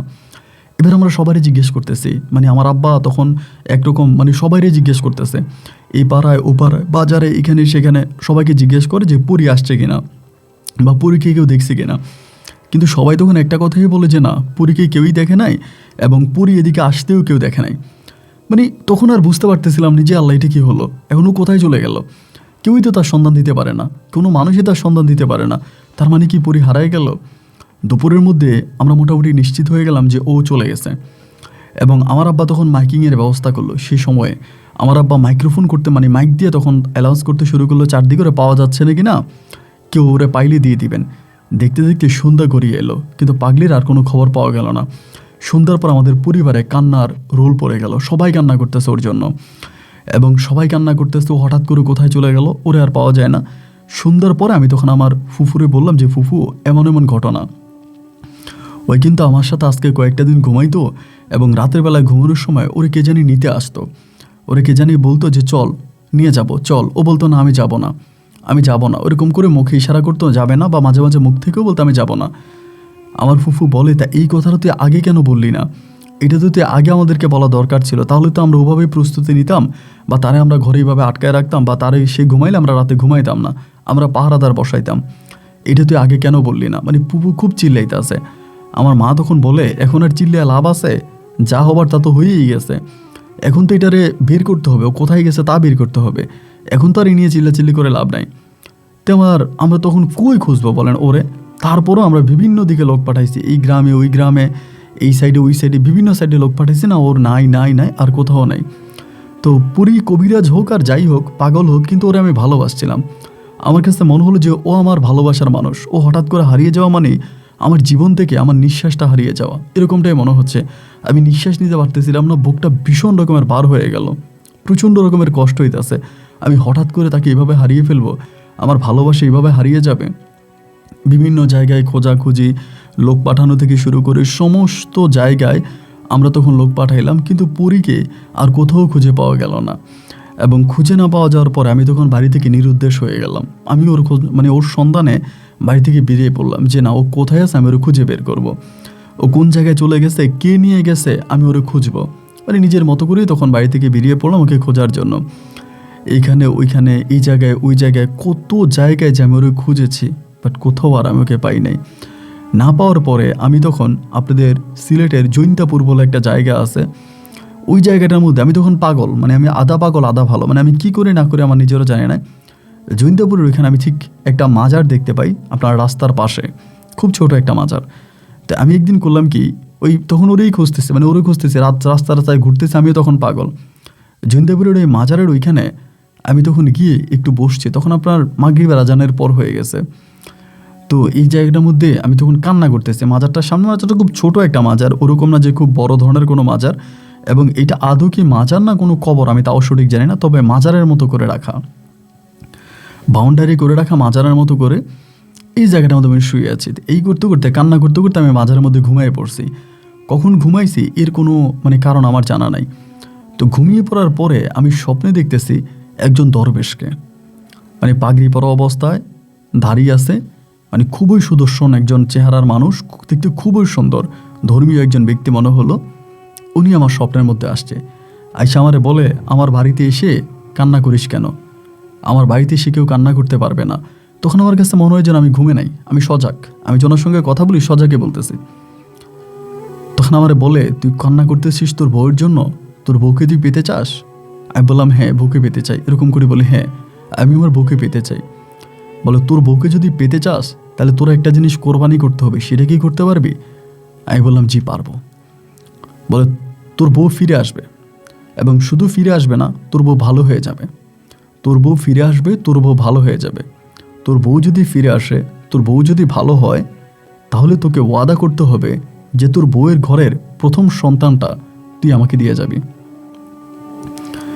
তোর বউয়ের ঘরের প্রথম যে সন্তানটা হবে, এই সন্তানটা তুই মাজারে দিয়ে যাবি, এই জায়গায় দিয়ে যাবি। এটা যদি তুই ওয়াদা করিস, তুই যদি এটা আমার সঙ্গে ওয়াদা করতে পারিস, তাহলে আমি তোর বউকে খুঁজে দেওয়ার ব্যবস্থা করে দিব। তখন আমি বললাম যে আচ্ছা ঠিক আছে, আপনি যদি বলেন তাহলে আমি এটা করব, আমার বাচ্চারা আমি এই জায়গায় এনে দিয়ে যাব। আপনি এই মাজারের সামনে এসে আমার বাচ্চারা আমি দিয়ে যাব। আমি তখন ওনার কাছে ওয়াদা করলাম, এবং ওয়াদা করার পরে তিনি তখন বলল ঠিক আছে, তাই তুই বাড়ি যা। এই কথাটা বলার সঙ্গে সঙ্গে আমার ঘুমটা ভেঙে গেছে, এবং ঘুমটা ভেঙে যাওয়ার পরে তখন চারদিকে গুটগুটে অন্ধকার, প্রায় মধ্যরাতের কাছাকাছি। আমি তখন মাজারটাতে আমরা সেলাম শুরু করছি। তা আমারে বলছে বাড়ি যাইতে, আমি ওই রাতে হাঁটতে শুরু করছি। যখন আমারে বলছে বাড়ি যা বলছে, আমি বাড়ি যার বলাতে আমি হাঁটা শুরু করছি। তা আমি তখন হাঁটতেছি হাঁটতেছি হাঁটতেছি হাঁটতেছি অনেকটা দূর চলে আসছে। আসার পরে তখন ধরেন আমার একটু একটু করে দিনের আলো ফুটতেছে, দিনের আলো ফুটতেছে। তাই দিনের আলো ফুটতেছে দেখা তখন আমি আস্তে আস্তে করে দিনের আলো যেহেতু ফুটতেছে, আমি বাড়ির দিকে যাবো। ওই সময় তো আবার মোবাইল ফোন বা আপনার ইন্টারনেট এগুলো নাই, মোবাইল ফোন টোটালি নাই, মোবাইল ফোন আমি দেখিয়ে নেই ওই সময়টাতে। এবার আমি বাড়ির দিকে আসছি, বাড়ির দিকে আসছি বলতে ওর তো আর পাইলাম না, পায়া এবার আমি বাড়িতে আসতেছি, যেহেতু আমি এরকম একটা পাইলাম, ও আসবে। বাড়িতে আসার পরে হইল কি ভাই, বাড়িতে আসার পরে জানতে পারি ও বাড়িতে, আমি আমাদের বাজারে আসার পরে জানতে পারি ও বাড়িতে আজকে 2 দিন ধরে পরিবারিতে। তো আমার এই কবিরাজ বললো গতকালকে রাতে সঙ্গেও কবিরাজের সঙ্গে আমার স্বপ্নে কথা হলো, আর বাড়িতে এসে জানতে পারো 2 দিন আগে বাড়িতে আসছে বলতে ওরে পাইছে, আমার আব্বাই পাইছে। তা আমার আব্বা নাকি খুঁজে আমাদের এলাকা থেকে বহু দূরে একটা স্টেশন আছে, ওই স্টেশনে বাস স্টেশন, ওখানে পাইছে। ওইখান থেকে আব্বা ওরে ধরে নিয়ে আসছে, ওকে নিয়ে আসছে। পরে বাড়িতে আসার পর দেখো বাড়িতে ওরে বসায় রাখছে। আমি ওরে জড়ায় ধরে কান্না করতেছে, ও হাসতেছে। ওই ঝরে ধরে কান্না করতেছে, ও হাসতেছে, আমি চিৎকার করে কান্না করতেছে। তো যাই হোক, এরপরে আমি ওরে নিয়ে ঘরে গেলাম রাতের বেলায়। তো ঘরে যাওয়ার পরে ওই সময়টাতে আমি দেখতাম যে সে একটু পাগলের ভাব আমি তখন তার মাঝে পাই। এর আগে কিন্তু তার মাঝে আমি কোনো পাগলের ভাব পাই নাই, সে পাগল ছিলই না। এখন মোটামুটি একটু পাগলামি করতেছে, কথাবার্তা একটু পাগলামি ভাবসাব, এরকম একটা অবস্থা। তো এর কয়েকদিন পরে আমি তখন চিন্তা করলাম আমার পরিবারকে আমি বিষয়টা জানাই দিই। তখন আমি আমার আব্বাকে বিষয়টা জানালাম যে আব্বা, আমি এমন একটা মাজারে ঘুমিয়েছি এবং সেই মাজারে ঘুমানোর পরে আমি এরকম স্বপ্ন দেখেছি। তো যেই স্বপ্নটা আমি দেখেছি আমি এরকম একটা মাজারে, আমার আব্বা তখন আমার বলে জৈন্তাপুরের ওখানে এই রাস্তার মধ্যে মাজার, তো চল না, তোর বাচ্চা কাচ্চা পরেই হবে না হয়, আমরা কি একদিন মাজারটা দেখে আসি। তুই যে মাজার এরকম একটা স্বপ্ন দেখলি, তা মাজারটা একটু দেখা দরকার না? আমি বললাম তুমি দেখবা? আমার আব্বা বলে হ্যাঁ তুই নিয়ে গেলে তো আমি দেখবই। আমি বললাম যে ঠিক আছে তাহলে আমার সঙ্গে চলো। পরে আপন ভাই হলো কি, আমি আমার আব্বার সঙ্গে ওই মাজারের দিকে গেলাম। যে রাস্তার পাশে আমি মাজারটা দেখলাম, সেই রাস্তাটা কম করে হইলো 10 বার এই পাশ থেকে ওই পাশ পর্যন্ত আমরা রিক্সা দিয়ে গেলাম আসলাম, কিন্তু রাস্তার পাশে কোনো মাজার দেখতে পেলাম না। এখানকার যে স্থানীয় লোকেরা আছে সবাইকে বললাম যে বাবা, এখানে একটা মাজার ছিল, এই মাজারটা তো এখন আর দেখতে পাই না, মাজারটা কোথায়? তো কেউই আমাকে বলতে পারে না, এখানে যে লোকজন আছে বা যারাই আছে এরা কেউই বলতে পারে না যে মাজারটা কোথায়। এবং সবাই বলে এই রাস্তার মাঝে কোনো মাজার নাই, রাস্তার পাশে কোনো মাজার নাই, তাহলে এই মাজার আমি কেমনে পাইলাম? আমার আব্বা বলে তুই তো মনে হয় পাগল হয়ে গেছিস, তোর মনে হয় ব্রেন টেন ঠিক নাই, এবং যার কারণে তুই হয়তো ভুলভাল বলতেছিস। গ্রামের লোকেরা বলে এখানে কোনো মাজার নাই, তা তুই এখানে মাজার পাবি কোত্থেকে? আমি আমার আব্বারে বললাম যে আব্বা, আমি নিজের চোখে দেখেছি এবং আমি নিজে এই মাজারে রাত কাটিয়েছি, মধ্যরাতে আমি মাজার থেকে আসছি। আমার আব্বা বলে রাস্তার পাশে তো কোনো কবরও নাই, রাস্তার দুই পাশে কোনো কবরস্থানও নাই, মাজার তো দূরের কথা। এবার আমরা সবাই তখন একটু অবাকই হয়ে গেলাম এবং ওই মাজারটা আর পেলাম না পাওয়ার পরে বাড়িতে আসছি। তখনও কিন্তু আমার বউ ওই কবিরাজি করে, আমার বউকে দিয়ে আবারও আমার আব্বা কবিরাজি করাইতেছে, আমার ফুফু কবিরাজি করায়। এরকম করতে করতে আমার বউ তখন গর্ভবতী হয় এবং গর্ভবতী হওয়ার পরেই আমার পরিবার কিন্তু এখানে একটা কথা বলতেছে। আমার আব্বা আমারে বলল যে তুই স্বপ্নে যেদিন দেখলি তার একদিন আগেই তো বাড়িতে চলে আসছে, তুই যে রাতে স্বপ্নে দেখলি তার আগের দিনে তো বাড়িতে চলে আসছে, তাহলে স্বপ্নের কথাটা সত্যি হলো কীভাবে? স্বপ্ন তো সত্যি হইল না। ওই কবিরাজ বলছে তোরা বাড়িতে আসবে, বা তোরে যিনি স্বপ্নে দেখাইছে সে বলছে বাড়িতে আসবে, আর সে তো অলরেডি বাড়িতে চলে আসছে, আমরা তো 2 দিন আগে ওরা পেয়ে গেছি, তাহলে তো স্বপ্ন তো ঠিক নেই। তো যাই হোক, আমি আর এই বিষয় নিয়ে কোনো কথা বললাম না আব্বুর সঙ্গে। এমন করতে করতে তখন আস্তে আস্তে করে আমি আমার বউকে সময় দিতেছি, ও তখন কবিরাজিও করে, আবার বাচ্চাটাও পেটে আসছে। এমন করতে করতে আমার একটা পুত্র সন্তান হয়, আমার একটা ছেলে হয়, এবং ছেলেটাও দেখতে একেবারে চাঁদের টুকরা, চাঁদের মতো সুন্দর, খুবই সুন্দর মিষ্টি চেহারা, আমার একটা সন্তান হয়। এবং আমার ছেলেটা হওয়ার পরেই এত সুন্দর হয় যা বলার মতো না। কিন্তু আমি ভাই মন থেকে বলি, আমি তখনও মাজারটা খুঁজতাম মনে মনে, নাকি ভুল করে আমি এই রাস্তার কথা না বলে অন্য কোনো রাস্তায় আমি গিয়েছি কি না। আমি সেই জৈন্তাপুরে বিভিন্ন জায়গায় আমি তখন মাজারটা খুঁজে বেরিয়েছি, কিন্তু আমি এই মাজারটা আর পাই নাই, এই মাজারটা আর পাইনি, এবং টোটালি মাজারটা নাই, রাস্তার পাশে কোনো মাজারই নাই, সবাই বলে কোনো কবরস্থানই নেই। আর যে সমস্ত কবরস্থান আছে এগুলো চারপাশে বাঁশ দিয়ে বেড়া দেওয়া, কিন্তু আমি যে মাজারটা দেখেছিলাম এটা টাইলস করা এবং জলজল করা একটা মাজার ছিল, জলজল করা একটা মাজার। শুধু আমি দেখেছি তাই নয়, আরও অনেক মানুষও মাজারের আশেপাশে হাঁটতে আমি দেখেছি। তাহলে এটা কোথায়? তো যাই হোক, এবার ছেলেটা আস্তে আস্তে করে বড় হচ্ছে, এবং ছেলেটা যখন একটু একটু করে বড় হইতেছে, আমার বউ তখন করলো কি, আমার বাচ্চাটার বয়স তখন আনুমানিক আপনার প্রায় 1 বৎসরের কাছাকাছি হবে, তখনও মায়ের বুকে দুধ খাইতো। ওই সময়টাতে একদিন হঠাৎ করে আমার বউ ভালো হয়ে গেল। ভালো হয়ে গেল বলতে গিয়ে এরকমভাবে, ও আর আমি একসঙ্গে ঘুমাইছি রাতেরবেলা, বাচ্চাটা শো আছে। ওই সকালবেলা দেখি আমার বাচ্চার প্রতি খুব কেয়ারিং, বাচ্চাটাকে খুব কেয়ারিং করতেছে। শীতকাল ছিল তখন, জামা পরাইতেছে, বাচ্চারা আদর করতেছে, সুন্দর করে একদম একটা মানুষ যেভাবে কথা বলে এভাবে কথা বলতেছে। তা আমি তখন তারা জিজ্ঞেস করলাম যে কী ব্যাপার পরি, আমি তো তখনও তারা পরি ডাকি যে পরি তুমি কি ভালো হয়ে গেলা? ওই তখন হাসে। আমি বললাম তুমি ভালো হয়ে গেলা, তখন হাসে, কিছু বলে না, শুধুই হাসে। তো আমি তখন বুঝছি যে হ্যাঁ ও ভালো হয়ে গেছে, মোটামুটি ও তখন ভালো হয়ে গেছে। এইভাবে সপ্তাহখানিক পরেও আমারে বলতেছে আমি আমার বাড়ি যাব।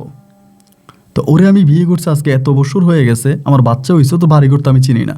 তখন কিন্তু ও ভালো, মোটামুটি ভালো, সবাই বলতেছে ও ভালো হয়ে গেছে। আমার আব্বা আম্মাও বলে, আমার ফুফুও বলে, ফুফাতো বোনেরাও বলে, বা গ্রামের সবাই বলে ভালো হয়ে গেছে।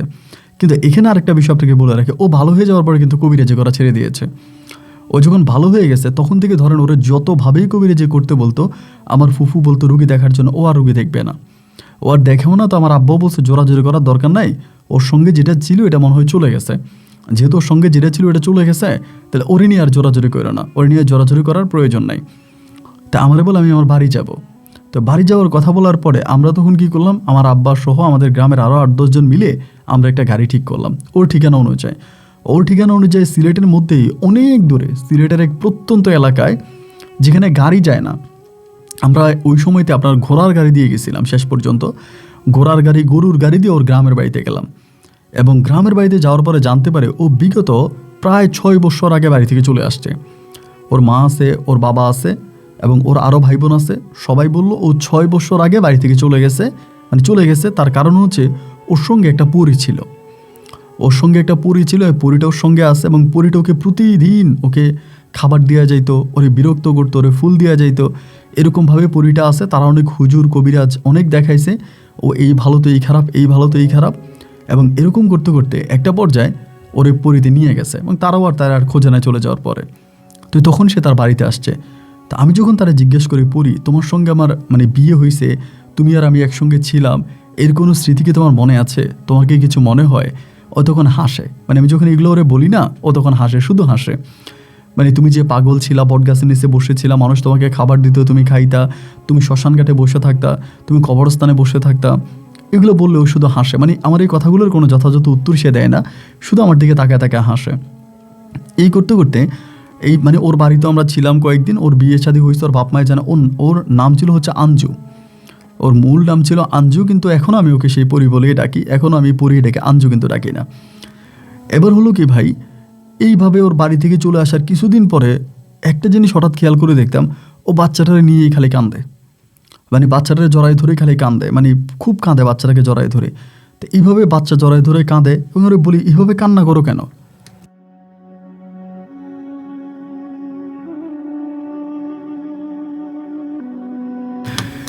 এইভাবে কান্না করো কেন? তুমি কি হয়েছে? তুমি বাচ্চাটা এইভাবে জড়াই ধরে কাঁদো, সবসময় কাঁদো। বাচ্চার নাম রাখছিলাম আমি ওমর রাখছিলাম ওর নাম। পরে ও কাঁদে, আমি বলি কাঁদো কেন? পরে বলে আমার একদিন বলতেছে আমার বাচ্চাটারে নিয়ে যাবে।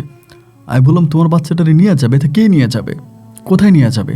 ও বলে আমার বাচ্চাটারে নিয়ে যাবে ওই আমাদের বাড়ির পিছনে একটা মানে বাঁশের মুরুল আছে আর কি, মানে বাঁশ বাগান আছে। পরে ওই বাঁশ বাগানের ওখানে ওই উনি বসে থাকে, উনি আমার বাচ্চাটারে নিয়ে যাবে, মানে ওই আমার বাচ্চাটারে নিয়ে যাবে। তো আমি বললাম যে তুমি কি আবার পাগল হয়ে গেলা? মানে আমরা যেটা ধারণা করলাম যে মনে হয় ওর ব্রেন আবার বিগড়ে গেছে, ও মনে হয় আবার পাগল হয়ে গেছে। কারণ কথাবার্তা যা বলতেছে তা কোনোটাই লাইনের বলে না, সব বেলানি কথাবার্তা বলতেছে। তো আমরা মনে করলাম যে মনে হয় পাগলই হয়ে গেছে, তাই না হলে এরকম উল্টাপাল্টা বলবে কেন? তখন আমি বললাম যে তুমি কি বলো এগুলা, মানে কী সব উল্টাপাল্টা কথা বলো? বাড়ির পিছনে বাঁশ বাগানের মধ্যে উনি আসে, সে আমার ছেলেকে নিয়ে যাবে, সে কে? ও শুধু আমার দিকে তাকায় থাকে আর কান্দে, খুব কাঁদে বললাম বাচ্চাটা নিয়ে যাবে। এরকম করতে করতে একদিন হলো কি, মাগরিবের আগ মুহূর্তে, মানে মাগরিবের আজান দিবে ওরকম ভাবের কিছুক্ষণ আগে, বাচ্চাটা শুয়ে আছে দুলনির মধ্যে। ও দুলনি থেকে দেখলাম বাচ্চাটারে কোলে নিয়ে কই জানি যাইতেছে। আমি তখন উঠানের মধ্যে বাঁশ দিয়ে কি একটা কাজ করতেছি, যখন যাইতেছে দেখলাম, আমি চিন্তা করলাম কি রে ও যায় কই। আমি তখন ওর পিছনে পিছনে গিয়ে দেখি যে ও বাঁশমুরের ভিতরে ছেলেটারে রাইখা মানে শোয়াইয়াও চলে আসতেছে। মানে বাঁশের যে মুরুল আছে ওই মুরুলের ওখানে বাচ্চাটা রাইখে চলে আসতেছে। এবং ওই অবস্থার মধ্যে যখন হাত চেপে ধরছে, ধরার পরও জায়গায় জ্ঞান হারিয়ে ফেলছে, অজ্ঞান হয়ে গেছে। তো অজ্ঞান হয়ে যাওয়ার পরে বাড়িতে আনি চোখে মুখে পানি দিলাম, তখন ওর জ্ঞান আসছে। আমি বললাম কী হয়েছে? ও আমারে বলে কী হয়েছে? আমি বললাম যে তুমি বাচ্চাটারে এই বাঁশ গাছের নিচে বাঁশের মুরুলের ওখানে রেখে এসছো কেন, বাঁশ বাগানে? ও বলে কই, আমি বাচ্চা বাঁশ বাগানে রেখে আসছি, আমি তো এখানে বসেছিলাম, এখান থেকে আমি অজ্ঞান হয়ে গেছি। মানে ও যে বাচ্চাটার ওইখানে রেখে আসছে তার কোনো স্মৃতি বা মেমোরি তার কিছুই মনে নাই। পরে যেহেতু তার সঙ্গে যেটা ছিল এটা তো আর এখন তার সঙ্গে নাই এবং তাকে বিভিন্নভাবে বিরক্ত করতেছে। পরে আমার পরিবার মিলে সিদ্ধান্ত নিল যে না, আমরা ওরে তাবিজ পরে ওর শরীর বন্ধ করে দিব। ও শরীর যদি বন্ধ না দিয়ে দিই তাহলে আর এই ধরনের সমস্যাগুলো হবে না। পরিবারের মানুষরা তখন মিলে তার জন্য তাবিজ আনা হলো হুজুরের কাছ থেকে, আইনা ওর শরীরে তাবিজটা পরাইলাম, পরাইয়া ওর শরীর বন্দনা দিলাম। কিন্তু ওর শরীর বন্দনা দেওয়ার পরেও ওইভাবে কোনো কাজ হচ্ছে না। শরীর বন্দনা দিচ্ছি তারপরেও একই ঘটনা ঘটতেছে। ওই ধরেন এই বাচ্চাটারে মাঝে মাঝে ওই মানে নিজে দিয়ে চলে আসে, ওইখানটার মধ্যে নিজেই দিয়ে চলে আসে, বাঁশবাগানের ওখানে নিজেই দিয়ে চলে আসে। তাবিজ তোমার অনেক কিছুই করলাম, অনেক হুজুরের কাছে গেলাম, বাট কোনোভাবেই কোনো কিছু কাজ হলো না। এইভাবেই সময়গুলো কাটতে কাটতে একদিন হলো কি, ও আর আমি শুয়ে আছি রাতের বেলায়। তো রাতের বেলা ও আর আমি শুয়ে আছি, সকালবেলা তখন হঠাৎ করে চিৎকারের শব্দ শুনে আমার তখন ঘুমটা ভাঙছে। মানে বাড়ির মধ্যে কেমন জানি একটা হট্টগোল একটা ভাব, সবাই চিল্লাচিল্লি করতেছে। তো কী ব্যাপার সবাই এরকম চিল্লাইতে আছে কেন? সকালবেলা তো আমার ঘুম ভাঙছে। তখন আমি কিন্তু বাড়িতে কাজ বাজ করি, আবার দোকানও চালাই, কাজও করি, মানে সব একসাথেই করি। তো কী হয়েছে, তখন আমি উঠছি, উইঠা আস্তে আস্তে করে আপনার দিলাম যে আমাদের বাড়ির পিছনে যে বাঁশবাগান আছে, ওই বাঁশবাগানে ছেলে মেয়ে মানে পুরুষ সবাই ওখানে গোল হয়ে আছে। আমি কিন্তু আমার বাচ্চারাও পাইনি, আমার ওয়াইফকেও পাইনি, তারা কিন্তু খাটে ছিল না। দৌড়ে ওখানে গেলাম, যে দেখি আমার বউ ওখানে বসে বসে কান্না করতেছে, একটা বাঁশ ধরে ওরে বসে বসে কান্না করতেছে, বিলাপ করে কান্না করতেছে। তো মারে বললাম যে মা কী হয়েছে? মা বলে কী হয়েছে, জিগা তোর বউরে জিগা কী হয়েছে? আমি বললাম পরি কী হয়েছে? ওই তখন আমার জড়ায় ধরে চিৎকার করে বলতেছে আমারও মোড়ে তো নিয়ে গেছে, আমারও মোড়ে তো নিয়ে গেছে, আমারও মোড়ে নিয়ে গেছে। তাই বললাম তোমারও মোড়ে কে নিয়ে গেছে? বলে ওই বেটি ওই বেটি ওই বেটি, এটা বলে। তা আমি বললাম ওই বেটি ওই বেটি ওই বেটি কে কে নিয়ে গেল? পরে বলে আমারও মোড়ে নিয়ে গেছে, আবার চিৎকার করে কান্না করতেছে। এখানে তো গ্রামের সবাই আছে, গ্রামের সবাই তখন গোল হয়ে বসে আছে, সবাই বলতেছে কী হয়েছে? পরে আমি কি আমার ছেলে কই, ছেলের কী করছো? ও তো সবসময় বাচ্চারা এনে কবর মানে এখানে শোয়াই দেওয়া যাইতো আপনার বাঁশ গাছের নিচে, তা এখন কী করছে ও কইতে পারে না, মানে বাচ্চা নাই। শুধু আমার একটা কথাই বলে উনি নিয়ে গেছে। যাক আমরা তখন আস্তে আস্তে মানুষজন সব সরাইলাম, বাচ্চারা তো আর পাইলাম না, না পাইয়া ঘরের ভিতরে আনলাম। ওরে বসে ঠান্ডা মাথায় জিজ্ঞেস করতেছি যে পরি আমার কাছে সত্যি করে বলো যে বাচ্চাটা কই, তুমি বাচ্চাটার কী করছো, বাচ্চাটা কোথায়? আমার বলে বাচ্চা তো নিয়ে গেছে। তাই আমি বললাম বাচ্চা নিয়ে গেছে, কে নিয়ে গেছে? ওই ঘুরে ফিরে একই কথা, উনি নিয়ে গেছে। উনিকে উনিকে উনি যে নিয়ে গেছে উনিকে। তখন আমি মনে করতেছি যে নাকি ওই পীর সাহেবটা যিনি আমাকে স্বপ্নে দেখাইছে, যার মাজার আমি গিয়েছি, উনি নিয়ে গেল কিনা। তখন আমি বললাম যে উনি কি নিয়ে গেছে, পুরুষ না মহিলা? বলে মহিলা। আমারে বলে মহিলা নিয়ে গেছে। আমি বললাম পুরুষে নিয়ে যাওয়ার কথা, মহিলা নিবে কেন? ও বলে মহিলা। তখন ভাই আর বাচ্চাটারে না পাই আমরা তখন পাগলের মতো হয়ে গেলাম। একটা দুধের বাচ্চা হঠাৎ করে কই চলে গেল, ওরে আর পাওয়া গেল না।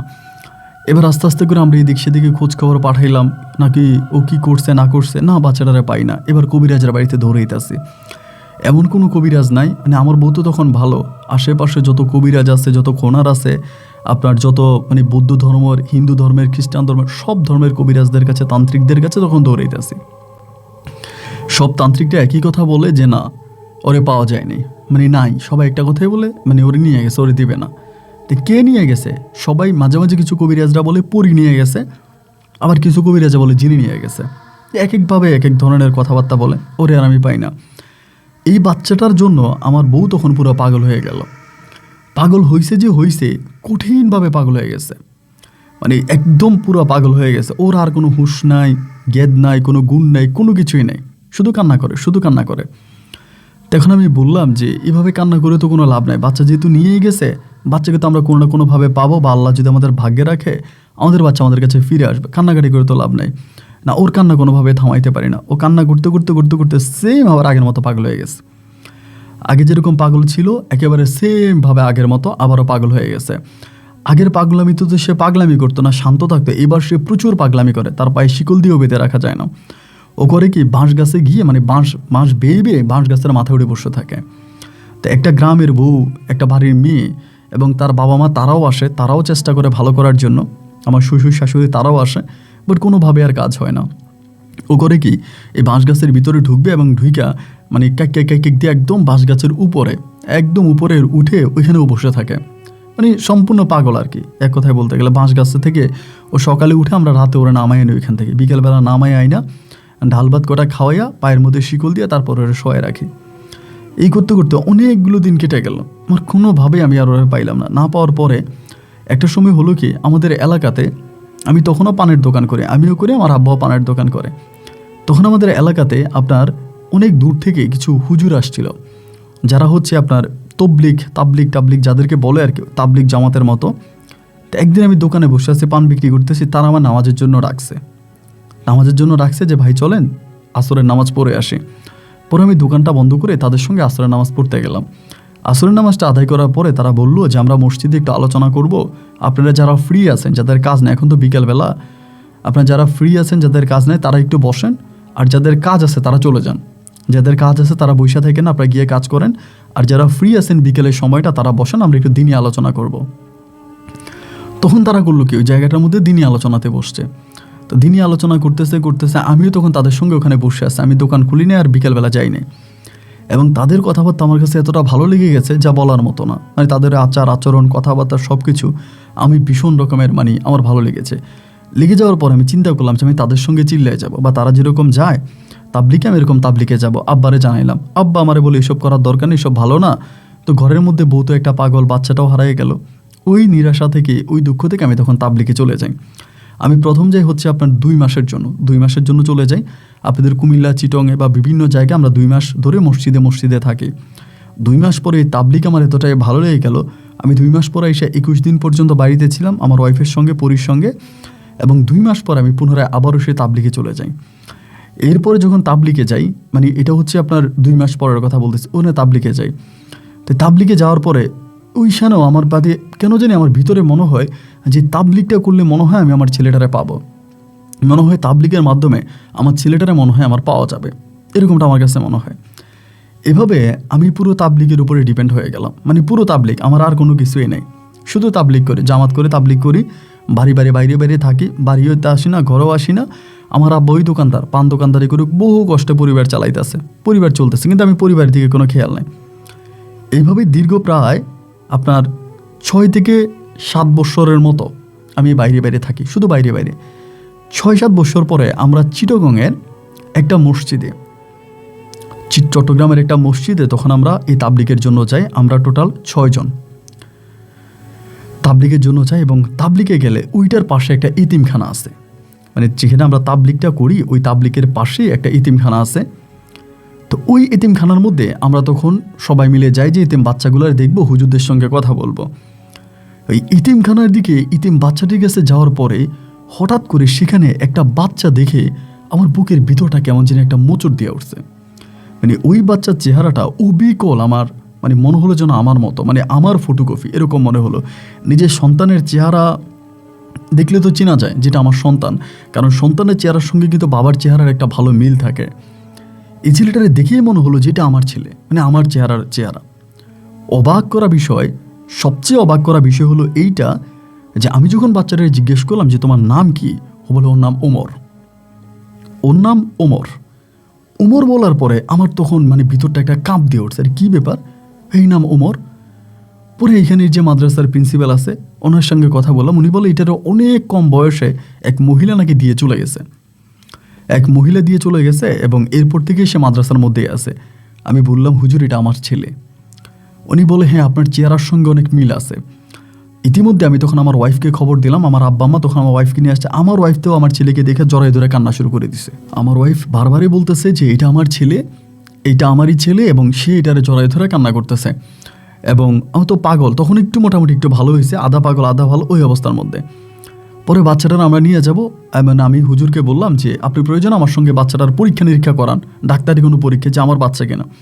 পরে বলে না আপনার বাচ্চা কিনা পরীক্ষা করানোর প্রয়োজন নাই, আপনি যদি বাচ্চাটাকে এখান থেকে নিতে চান, আমরা যেভাবে বাচ্চা অনেককেই দিয়ে থাকি, আপনি যদি নেন আপনাকে আমরা ওভাবে দিব, আপনি নেবেন কিনা।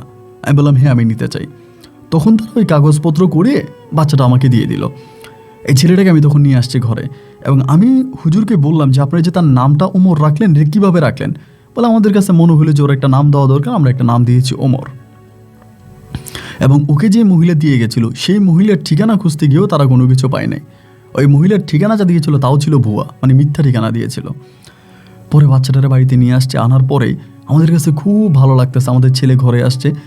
প্রথম আমরা এই জিনিসটা বুঝতে পারি নাই, বুঝতে পারি নাই। 2 থেকে 3 দিন যখন আমাদের সঙ্গে ওরা আমরা শোয়াইতাম, আমার বউ বাচ্চা পাওয়ার পরে কিন্তু মনে হয় যেন 90% ভালো হয়ে গেছে, ওর পাগলামি পুরো ভালো, 90% ভালো। তো ও মাঝখানে ঘুমাইতো, আমি এক পাশে, আমার বউ এক পাশে ঘুমাইতাম। রাতের বেলা একদিন হঠাৎ করে মানে মধ্যরাতে আমার ঘুম ভেঙে গেছে। ঘুম ভেঙে যাওয়ার পরে আমার বউ নাকি এর আগেও কয়েকবার দেখছে, কিন্তু আমারে বলে নাই। বাট সেদিন আমি প্রথম দেখলাম আমার ছেলেটা কি জানি খাইতেছে, মচর করে বসে খাইতেছে।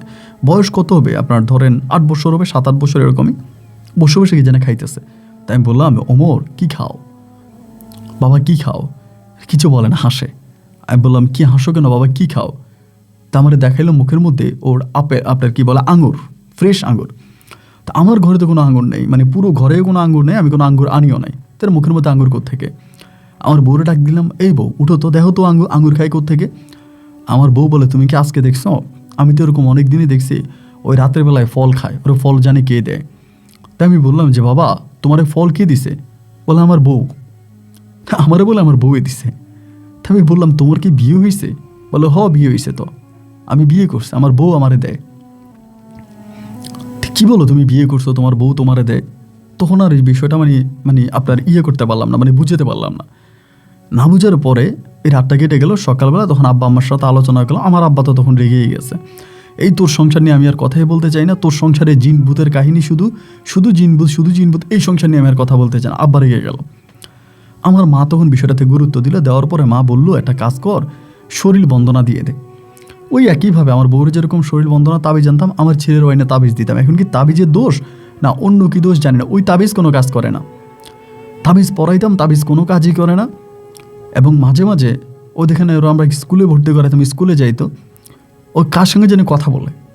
তো মাদ্রাসা মানে স্কুলের যিনি শিক্ষক আছে ওনাকে যদি বলে যে আমার ছেলে কার সঙ্গে, মানে ওনারাই বলে যে আপনার সঙ্গে ছেলে কার সঙ্গে যেন কথা বলে, এখন যদি জিজ্ঞেস করে ও বলে ওর বউর সঙ্গে কথা বলে।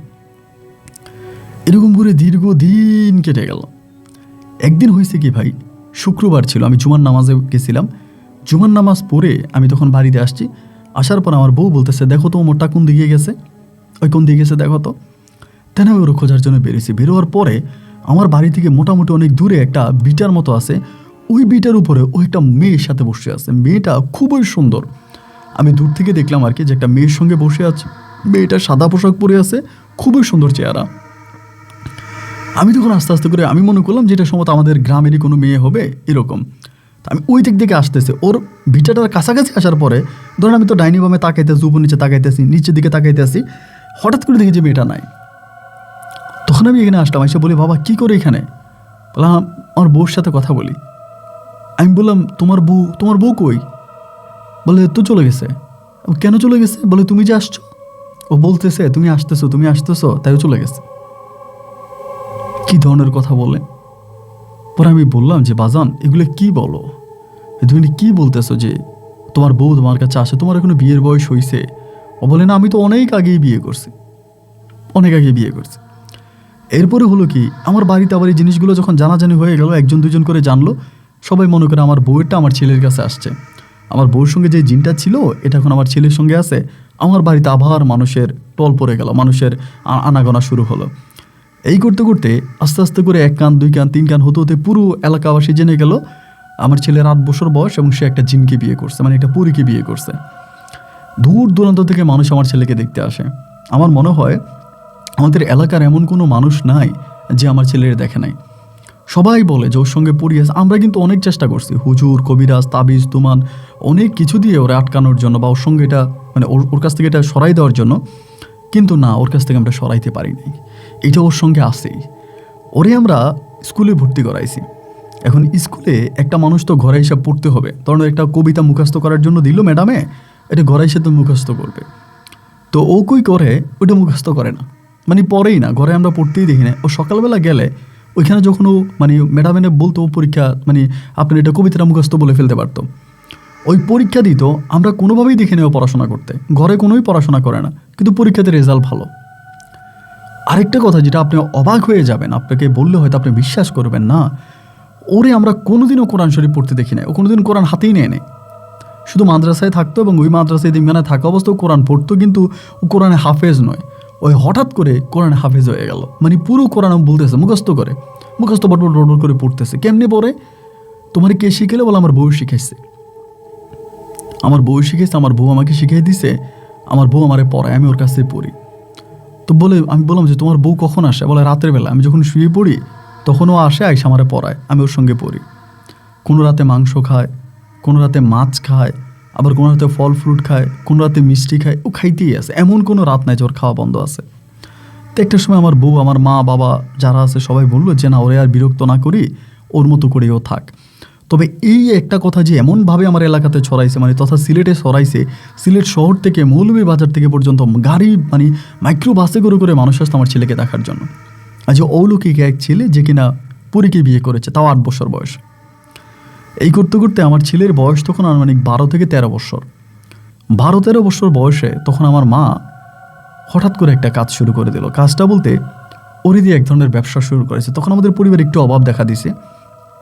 অভাবের কারণেই নাকি জানি না, আমার আম্মা সবার কাছে প্রচলন করতে শুরু করলো আমার বউর সঙ্গে যেটা ছিল এটা এখন আমার ছেলের সঙ্গে আছে। ওরে লাল কাপড় টাপড় পরাইয়া পেঁচাইয়া ঘরের মানে বারান্দার মধ্যে বসাইয়া আমার আম্মা ওর দিয়ে কবিরাজি করতো এবং মানুষকে ভুলভাল বকাবাক্য দিয়ে তারপরে টাকা পয়সা নিয়ে যাইতো। ওইটা করতে চাইতো না, যখন করতে যেত না আমার মা ওরে মারতো। এই করবি না কেন, ওরে মারতো, মাইরা জোর করে ওইখানে ওরে বসায় রাখতো। ও আমার কাছে বলতো, আমার মনে আছে, আমার কাছে বলতো, আব্বু আমার পরি খুব রাগ করে, আমি যে মানুষকে ধোকা দিয়ে মানুষের সঙ্গে বসে থাকি, এখানে যে আমি বসে থাকি, আমার পরি আমাকে খুব রাগ করে, আমার পরি আমাকে এটা করতে মানা করে, কিন্তু আমার মা তো শোনে না। এবং ও যে মাদ্রাসায় পড়াশোনা করেছে সেই মাদ্রাসার হুজুরের সঙ্গে যখন কথা বলি তখন আমরা জানতে পারি ওর সঙ্গে একটা পরি ছিল এবং ওরে মাদ্রাসা দিয়ে যাওয়ার পর থেকেই পরিটা ওর সঙ্গে সঙ্গে আছে। এটা হুজুরের অনেক হুজুরেও তার সঙ্গে এই পরিটাকে দেখতে পেয়েছে। এখন আমার ছেলে আমাকে বলে যে আব্বা আমি তো নানুরে মানে দাদিরে মানা করি আমার সঙ্গে এরকম না করার জন্য। ওর ধরেন চারপাশে লাল কাপড় পেয়েছে, ওর মাঝখানে লাল পেনা টানা পশায় ওরে দিয়ে এগুলো করতো। আমার মা টাকা কী পরিমাণের কামাইছে চিন্তা করেন। আমার মা সিলেটে বাড়ি কিনছে, শহরে বাড়ি কিনছে, জায়গায় সম্পত্তি অভাব রাখে না, আর টাকা যে 2 হাতে ইনকাম করছে। মানুষ ওর বাড়িতে হুমড়ি খেয়ে পড়তো। এই করতে করতে আমার ছেলেটার বয়স তখন প্রায় 14 বছরের কাছাকাছি। 14 বছরের কাছাকাছি হওয়ার পরে একদিন আমার ছেলেটা করলো কি, আমাদের এলাকাতে একটা মাহফিল হয়েছিল, মানে মাহফিল বলতে আপনার একটা জলসার মতো আর কি। ওই জলসার মধ্যে গেল, মানে সবার সঙ্গে চলাফেরা করে ওরকম, অত পাশে দিয়ে খুব একটা বেরোইতে দেয় না। এরপরে দিনও জলসাতে গেছে এবং ওই দিন জলসাতে যাওয়ার পরে ও আর ভাই ফিরে আসে নাই। ঘটনাটা প্রায় আপনার 2004 সালের দিকে বলতেছি, 4 কি 5-এর দিকে হবে এরকম। ও বাড়ি থেকে বেরোইছে, বেরোয়ার পর ও আর ফিরে আসে নাই, মানে বাড়িতেই আর আসে নাই। এখন বাড়িতে না আসার পরে আমরা তো অবাক হয়ে গেলাম, কী ব্যাপার, ও কই গেল? মানে আব্বা অবাক, আমরাও অবাক। তো ওনারা আমরা খুঁজতেছি, মানে খুঁজতে বেরিয়েছি, বাড়িতে আসে নাই। পুরো রাত কেটে গেল। 2005 সালের ঘটনা। বাড়িতে আর আসে না আসার পর ওরে আর পাইলাম না। এবার আমরা বিভিন্ন জায়গায় বিভিন্ন মানে মাইকিং টাইকিং করি, এখানে ওইখানে খোঁজাখুঁজি করে, না আর নাই। এমন কোনো জায়গায় নাই যে ওরা আমরা খুঁজি নাই। বিভিন্ন জায়গায় বিভিন্ন এলাকাতে এবং তথা বাংলাদেশের বিভিন্ন জায়গায় আমরা ব্যানার পর্যন্ত তৈরি করে দিয়েছিলাম ওরা খোঁজার জন্য। আসে নাই। 2008 কি 10 আমার সঠিক খেয়াল নাই। ওই সময়টাতে এসে আমার ওয়াইফকে সে বলে মাঝে মাঝে, আমার ওয়াইফের কাছে 2008-9 সাল থেকে আমার ওয়াইফের কাছে মাঝে মাঝে আসে, আইসা আমার ওয়াইফের সঙ্গে কথা বলে, আমার ওয়াইফকে মাঝে মাঝে এটা ওইটা দিয়ে আছে এবং আমাদেরকে এই পর্যন্ত অনেক কিছু দিয়েছে, যেটা আসলে আপনার এক কথায় বলতে গেলে 7 রাজার ধনী আপনি বলতে পারেন। আমার পরিবারে এখন তেমন কোনো অভাব নাই, সর্বদিক থেকে আমরা ভালো আছি। তো এখনও মাঝে মাঝে ওর মায়ের কাছে আসে, এসে কথা বলে, ওর মায়ের সঙ্গে দেখা করে, কিন্তু আমার কাছে আসে না। আমি ওর ওয়াইফকে বলি যে আমার কাছে আসে না কেন? আমার ওয়াইফ বলে তা তো জানি না, আমার কাছে আসে। আমি বলি তোমার কথা বললো রাগ করে, কেন রাগ করে তা জানি না, শুধু আমার ওয়াইফের কাছে আসে। এখনও মাঝে মাঝে আমার ওয়াইফ তার স্বপ্ন দেখে। তো আল্লাহর অশেষ রহমতে বা আমার সন্তানের আমার ওয়াইফকে অনেক কিছু দিয়েছে, ঘুমের মধ্যে বা যেভাবে হোক দিয়েছে, সেগুলো পেয়ে আমরা অনেকটা সুখী। তো এই কথাগুলো আপনাকে কেন বললাম, গত কিছুদিন আগে আমি সিলেটের একটা মানুষের গল্প শুনতে পেয়েছিলাম। এটা আপনি নিজে আমাকে মানে গল্পটা বললেন এবং বলার পরে সেই মানুষের নাম্বারটা চেয়েছিলাম আপনাকে, আমার হচ্ছে ফুফাতো বোনের মেয়ের মাধ্যমে। তো আপনি সেই নাম্বারটা আমাকে দিলেন। তো নাম্বারের লোকটার সঙ্গে কথা বলার পরে লোকটা আমাকে একটা কথা বলল আপনাকে বলার জন্য। ওই কথাটা বলতে গিয়েই আমি চিন্তা করলাম আমার ঘটনাগুলো আপনাকে বলি, হয়তো আপনি শুনেছেন তাই আপনাকে আবারও জানাইলাম। তবে আপনি যার নাম্বারটা আমাকে দিয়েছেন আমি তার উপকার করেছি, তার সঙ্গে আপনি যোগাযোগ করলে জানতে পারবেন। ভালো থাকবেন, আপনার জন্য দোয়া এবং শুভকামনা। আসসালামু আলাইকুম। প্রিয় বন্ধুগণ, সবাইকে অনেক বেশি ধন্যবাদ এই পর্যন্ত আমার সাথে থেকে সিলেটের ভাই মোয়াজ্জেম হোসেনের জীবনের এই অলৌকিক ভয়ানক বাস্তব গল্পটা শোনার জন্য। ওনার ছেলে ওমর সম্পূর্ণভাবে উধাও, পরিবার থেকে 2005 সালে ওনার কথা মতো হারিয়ে গেছে এবং এখন 2026 সাল, তার মানে প্রায় অনেকগুলো বৎসর তার সন্তানের কোনো খবর নেই। অবাক বিষয় হচ্ছে এই সন্তানটাই মাঝে মাঝে স্বপ্নে এসে তার মায়ের সঙ্গে কথা বলে যায়, যেটা মোয়াজ্জেম হোসেন আমাকে জানালেন। এটা ভীষণ অলৌকিক একটা বিষয়। এটা আসলে বিশ্বাস অনেকের ক্ষেত্রে অনেকে এটা বিশ্বাস করবে না, হয়তো কিছু মানুষ বিশ্বাস করতেও পারে, বাট আমার এটা কোনোভাবেই মাথায় আসে না। কীভাবে সম্ভব এই ছেলে এত বছর পরে স্বপ্নে এসে তার মায়ের সঙ্গে কথা বলে এবং উনি বলতে চায় না, ওনার মুখ থেকে খুব কষ্টে বের করেছি যে অনেক কিছু ওনাদেরকে দিয়েছে, এই ছেলে অনেক কিছু দিয়েছে এবং মোয়াজ্জেম সাহেব এখন মোটামুটি অনেক ধনী লোক এবং তিনি আমার একজন সাবস্ক্রাইবারকে, আমার গল্প বলা একটা মানুষকে উনি এত হেল্প করেছে যা বলার মতো না। তো যাই হোক, পুরো গল্প জুড়ে আমার কাছে ভীষণ ভালো লেগেছে এবং এই গল্প আপনার কাছে কেমন লেগেছে, গল্প নিয়ে ব্যক্তিগত মতামত থাকলে আপনি কমেন্ট বক্সে লিখবেন। আর যেখানেই বিদায়, দেখা হবে নতুন দিন নতুন কোনো ভিডিওতে। আল্লাহ হাফেজ অ্যান্ড আসসালামু আলাইকুম।